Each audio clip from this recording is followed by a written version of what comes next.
Fala, gente, tudo bem com vocês? Eu sou o professor João Maria, venho hoje com algumas dicas de história, né, na parte de ciências humanas. Então vamos lá. Eu procurei reunir algumas questões de temas extremamente recorrentes ao longo do Enem, né, desde sua formação, do seu início até os dias atuais. E eu tenho na primeira questão, né, do Enem de 2016. No aniversário do primeiro decênio da Marcha sobre Roma, em outubro de 1932, Mussolini irá inaugurar sua Via del Império, a nova via sacra do fascismo, né, ornada com estátuas de César, Augusto, Trajano, servirá ao culto do antigo e à glória do Império Romano e de espaços comemorativos do ufanismo italiano. As sombras do passado recriado ergue-se a nova Roma, que pode vangloriar-se e celebrar seus imperadores, homens fortes, seus grandes poetas e apólogos, como Horácio e Virgílio. Então essa questão ela é uma questão que ela trata sobre o fascismo, né? O pai de todos os fascismos foi o fascismo italiano, idealizado por Benito Mussolini. A questão fala sobre o aniversário de 10 anos da Marcha sobre Roma. Marcha sobre Roma, que é o episódio que ele reúne 50 mil camisas negras e marcham sobre Roma, forçando o rei Vítor Emanuel a nomeá-lo como primeiro-ministro, né, sua chegada ao poder, né? E aí o comando da questão fala: a retomada da antiguidade clássica, pela perspectiva do patrimônio cultural, foi realizada com o objetivo de... Qual o objetivo, né? Entre esses fascismos, existem algumas características. Uma das características do fascismo é a criação de um passado mítico, de um passado que muitas vezes só existe na cabeça daqueles que trabalham, que estão inseridos no fascismo, daqueles que são seus colaboradores. Então esse passado mítico ele é amplamente utilizado no fascismo italiano, ele é amplamente utilizado no nazismo hitlerista, ele é amplamente utilizado no stalinismo soviético, ele é amplamente utilizado pelo nosso Getúlio Vargas aqui no Brasil, no Estado Novo, no peronismo de Juan Domingo Perón na Argentina, só para citar aí os outros fascismos, né? Então, ou seja, as alternativas são: letra A, reafirmar o ideário cristão para reconquistar a grandeza perdida. Letra B, utilizar os vestígios restaurados para justificar um regime político. Letra C, difundir os saberes ancestrais para moralizar os costumes sociais. Letra D, refazer o urbanismo clássico para favorecer a participação política. E letra E, recompor a organização republicana para fortalecer a administração estatal. Então, gente, o que é que a gente tem aí de resposta certa? Qual a resposta certa? Vamos lá? Letra B, né? Utilizar os vestígios restaurados para justificar o regime político. Uma das características do passado mítico. Veja que a questão fala, ele vai desfilar sobre estátuas de César, ele vai desfilar sobre estátuas de Augusto, de Trajano, grandes imperadores da civilização romana. Aliás, um dos discursos de Mussolini é de restaurar essa Itália grandiosa, essa Itália que, como referência do antigo Império Romano, o maior império ocidental, que dominou o mundo por um período. E a iniciativa, o intuito dele, que resgata esse passado mítico, é de trazer novamente essa Itália grande, essa Itália, né, como uma referência. Tá ok? Vamos para a próxima questão. Na questão 2, também uma questão do Enem de 2018, né? E aí essa questão ela trata sobre a Revolução Francesa. Revolução Francesa também é um tema muito recorrente no Enem, né? Um tema que sempre está sendo contemplado nas provas do Exame Nacional do Ensino Médio. E aí ela diz: em nosso país queremos substituir o egoísmo pela moral, a honra pela probidade, os usos pelos princípios, as conveniências pelos deveres, a tirania da moda pelo império da razão, o desprezo, a desgraça pelo desprezo ao vício, a insolência pelo orgulho, a vaidade pela grandeza, a grandeza da alma, o amor ao dinheiro pelo amor à glória, a boa companhia pelas boas pessoas, as intrigas pelo mérito, e o espiritualismo pelo gênio, o brilho pela verdade, o tédio da volúpia pelo encanto da felicidade, a mesquinharia dos grandes pela grandeza do homem. Então esse é um discurso de quem? É um discurso de Robespierre. Discurso de Robespierre, de 5 de fevereiro de 1794, do qual o trecho transcrito é parte e relaciona-se com qual dos grupos políticos sociais envolvidos na Revolução Francesa. Primeiro, a Revolução Francesa inicia-se em 1789.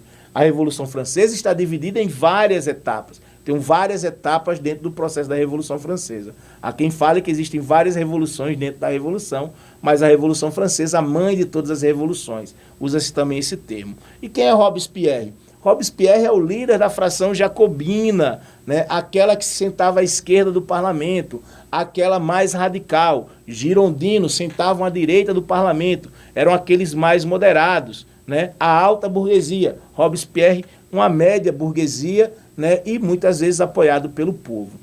Então, nesse discurso, ele procura enfatizar o quê? E já é 1794, já não é a etapa inicial da Revolução. A Revolução já se encaminha, a Revolução aí já aconteceu ou está acontecendo constantemente em vários momentos políticos.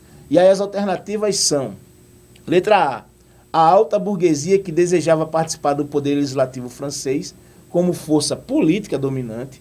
Letra B, ao clero francês que desejava justiça social e era ligado à alta burguesia. Letra C, militares oriundos da pequena e média burguesia que derrotaram as potências rivais e queriam reorganizar a França internamente. Letra D, a nobreza estabelecida em função do seu contato com os intelectuais iluministas e desejavam extinguir o absolutismo francês. E a letra E, os representantes da pequena e média burguesia e das camadas populares que desejavam justiça social e direitos políticos. Então, gente, qual a resposta certa? Vamos para a resposta certa? É a letra E, né? Os representantes da pequena e média burguesia e das camadas populares que desejavam justiça social, que desejavam direitos políticos, coisa que não existia no processo que antecede a Revolução. Lembrem-se, todos os direitos políticos estavam ligados ao primeiro e segundo Estado. O terceiro Estado só pagava impostos, a burguesia e o povo, né, também. Então, essa iniciativa. Lembrando também, 1794, que fase é essa da Revolução? É o período do terror, é o período da ascensão dos jacobinos ao poder. É o período que surge pela primeira vez na história uma palavra chamada terrorismo, né, tão utilizada hoje. Terrorismo, nesse momento aí da história, eram aqueles que eram partidários dos jacobinos, partidários de Robespierre. Eles fizeram os terroristas porque apoiavam o governo do terror dos jacobinos, tá ok? Vamos lá para a próxima questão. E aí a questão, né, 3 do Enem 2012, ela traz, né, uma revista, um gibi, um HQ, uma história em quadrinhos do Capitão América, né? Essa foi uma questão de 2012. E aí, quando traz imagem, uma dica, a gente tenta primeiramente compreender a imagem junto com o comando da questão. Não dá para negligenciar, não dá para esquecer a imagem. Se a questão traz a imagem, vamos dar atenção à imagem. E aí na imagem o que é que eu consigo ler? Capitão América, né? E aí Capitão América dando um soco, né, no rosto aí do Adolf Hitler, né? E aí o comando da questão fala: com sua entrada no universo dos gibis, o Capitão América chegaria para apaziguar a agonia, o autoritarismo militar e combater a tirania. Claro que em tempos de guerra, um gibi de um herói com a bandeira americana no peito, aplicando um sopapo no Führer, só poderia ganhar destaque. E o sucesso não demoraria para chegar. A capa da primeira edição norte-americana da revista do Capitão América demonstra a sua associação com a participação dos Estados Unidos na luta contra. Então essa capa ela demonstra a associação dos Estados Unidos de uma luta contra. Contra quem? Né? A própria capa da revista já nos dá vários direcionamentos. Letra A, a Tríplice Aliança na Primeira Guerra Mundial. Letra B, aos regimes totalitários na Segunda Guerra Mundial. Letra C, ao poder soviético durante a Guerra Fria. Letra D, ao movimento comunista na Guerra do Vietnã. Ou letra E, ao terrorismo internacional após o 11 de setembro de 2001. Então, qual a resposta certa, gente? Vamos lá? É a letra B, né? Aos regimes totalitários da Segunda Guerra. Olha só, ele está dando um soco no Hitler, no Führer, né? Até falei. Então, essa questão é uma questão aí de Segunda Guerra Mundial. Então, também um tema muito recorrente no Exame Nacional do Ensino Médio. Vamos lá na próxima questão? Questão 4, né? E aí ela fala: é difícil encontrar um texto sobre a proclamação da República no Brasil que não cite a afirmação de Aristides Lobo no Diário Popular de São Paulo, de que o povo, entre aspas, assistiu àquilo bestializado. Essa versão foi relida pelos enaltecedores da Revolução de 30, que dissuadiram da forma republicana, mas realçaram a exclusão social, o militarismo e o estrangeirismo, e as fórmulas implementadas em 1889. Isso porque o Brasil brasileiro teria nascido em 1930. Então ela está falando sobre a Revolução de 30. Que episódio é esse? Né? É o episódio que dá o início à Era Vargas. Gente, Era Vargas, total destaque aí. Anota, destaque. Era Vargas, desde o primeiro Exame Nacional do Ensino Médio, lá no final dos anos 90, não temos um Enem que não caia pelo menos uma questão sobre Era Vargas. Era Vargas que está dividida em 3 fases, né? No primeiro momento lá, chamado de governo provisório. Essa chegada ao poder com a Revolução de 30 leva ao governo provisório, que vai de 1930 a 1934. Segunda fase, chamada de governo constitucionalista, ou período constitucionalista, que vai de 34 a 37. E a terceira fase, chamada de Estado Novo, que é o período ditatorial de Vargas, que vai de 37 a 45. Professor, mas eu já estudei que Vargas volta ao poder lá em 1950. Sim, mas aí não é mais Era Vargas, é um outro processo, é um processo democrático. Na Era Vargas, o Vargas chega ao poder com um golpe e se perpetua no poder com outro golpe. A gente até brinca que em 37, Vargas deu um golpe dentro do golpe. Mas a questão está tratando sobre o início, sobre a Revolução de 30. Eles evocam quem aí? Eles evocam Aristides Lobo, que é um dos ideólogos do movimento republicano. Porém, Aristides Lobo ele faz uma crítica. Ele critica o movimento republicano. Ele diz que o povo assistiu tudo aquilo bestializado. Quando ele fala bestializado, ele está falando de besta. Essa frase ela é muito recorrente para mostrar o cunho político do movimento de 1889, que também foi um golpe. Olha só, né? Em 1889, o movimento republicano chega ao poder com um golpe de Estado, derrubando a monarquia, né? E também cai por um golpe, né? Que triste ironia. E aí o texto defende que a consolidação de uma determinada memória sobre a proclamação da República no Brasil teve na Revolução de 1930 um dos seus momentos mais importantes. Os defensores da Revolução de 30 procuram construir uma visão negativa para os eventos de 1889, porque era uma maneira de quê? Quais alternativas? Letra A, valorizar as propostas políticas democráticas e liberais vitoriosas. Letra B, resgatar simbolicamente as figuras políticas ligadas à monarquia. Letra C, criticar a política educacional adotada durante a República Velha. Letra D, legitimar uma ordem política inaugurada com a chegada desse grupo ao poder. E letra E, destacar a ampla participação popular obtida no processo de proclamação. Então, gente, qual a resposta certa aí? Vamos lá para a resposta certa? É a letra D, né? Legitimar uma ordem política inaugurando com a chegada desse grupo ao poder. Ele demonstrar que o quê? Que agora nasce um Brasil brasileiro, nasce de um movimento popular. Vargas vai ser um cara muito inteligente e ele vai usar muito a força simbólica do discurso. Ele chega ao poder em 30 com um golpe de Estado, mas ele chama isso de revolução. Em 35 vai existir um movimento que é um movimento de um levante. Ele vai chamar esse levante de intentona comunista, que significa golpe fracassado. Veja aí, né, a questão simbólica do discurso. O que é um golpe ele chama de revolução. O que era um levante, ele chama de golpe fracassado. Vamos lá para a próxima questão?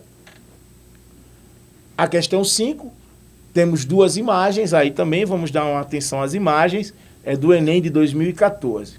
A primeira imagem eu posso vislumbrar o Dom Pedro I, né?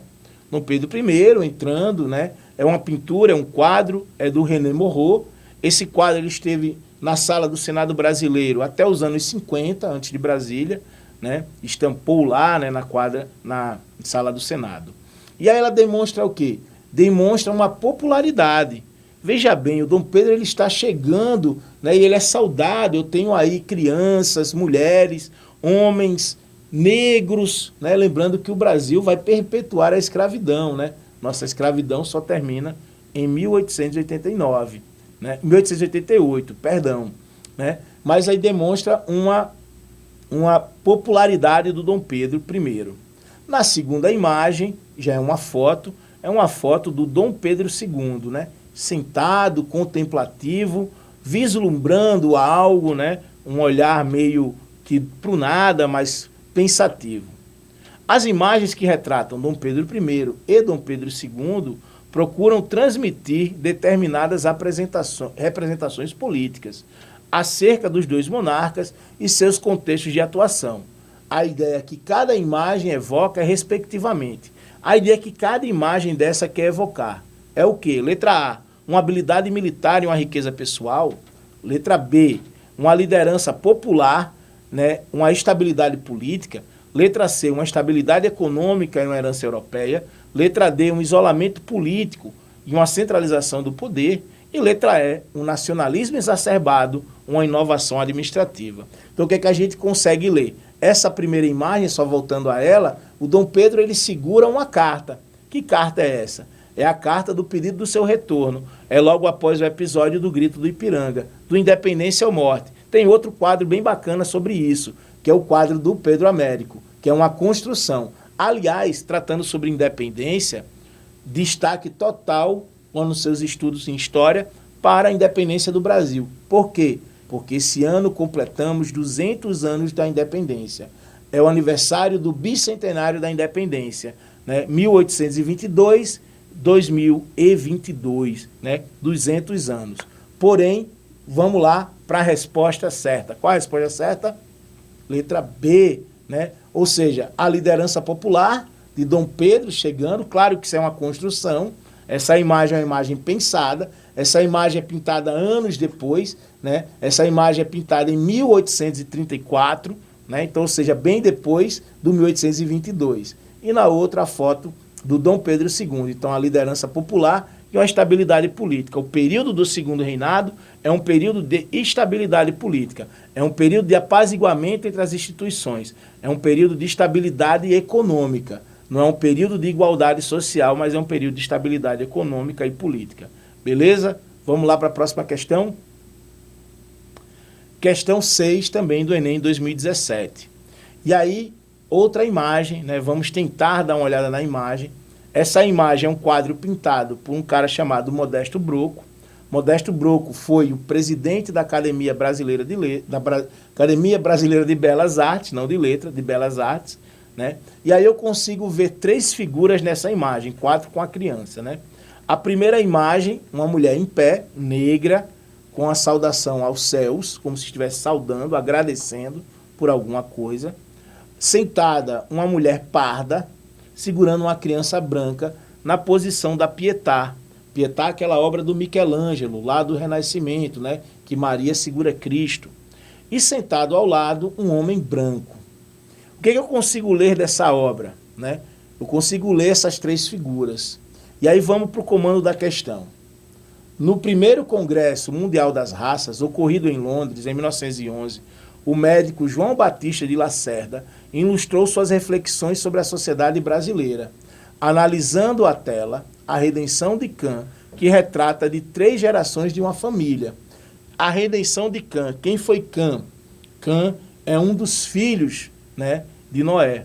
Né? Cã foi amaldiçoado, né? Tem todo um contexto de uma maldição, de pessoas que replicam isso daí para justificar a escravidão, por exemplo, naquele momento da escravidão.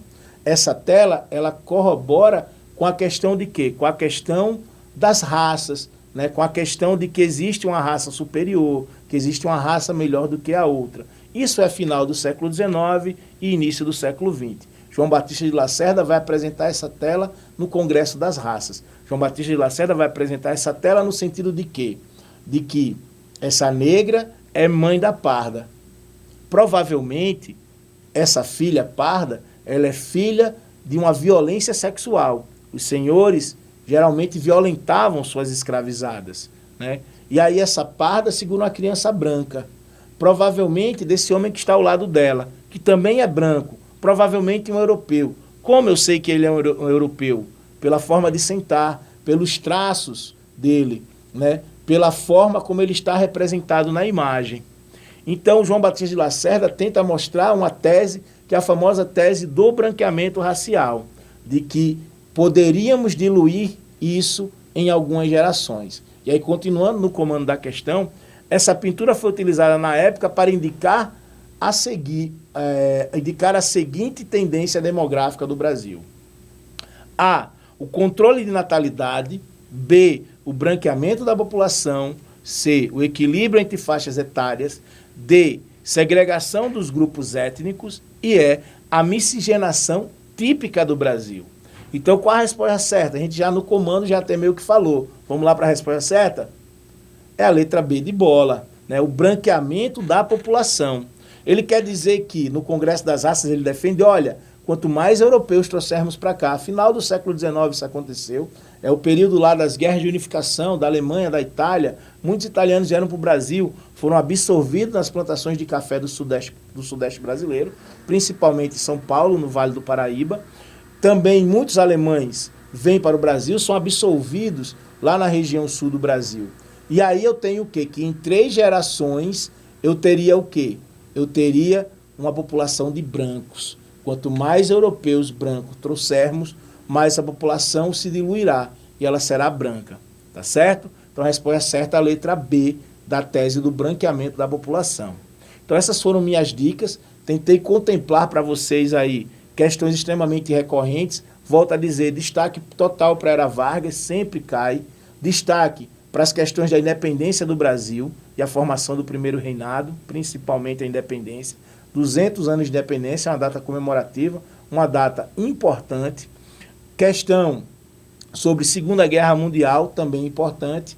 Questão sobre o fascismo, que unia o fascismo com a questão da civilização romana, também importante. Então, ou seja, são assuntos extremamente recorrentes. Tá certo, gente? Essas foram minhas dicas para vocês e até a próxima. Tchau, tchau. Lembrando que toda segunda-feira vai ao ar essas dicas com o Enem. Tchau, tchau. Valeu.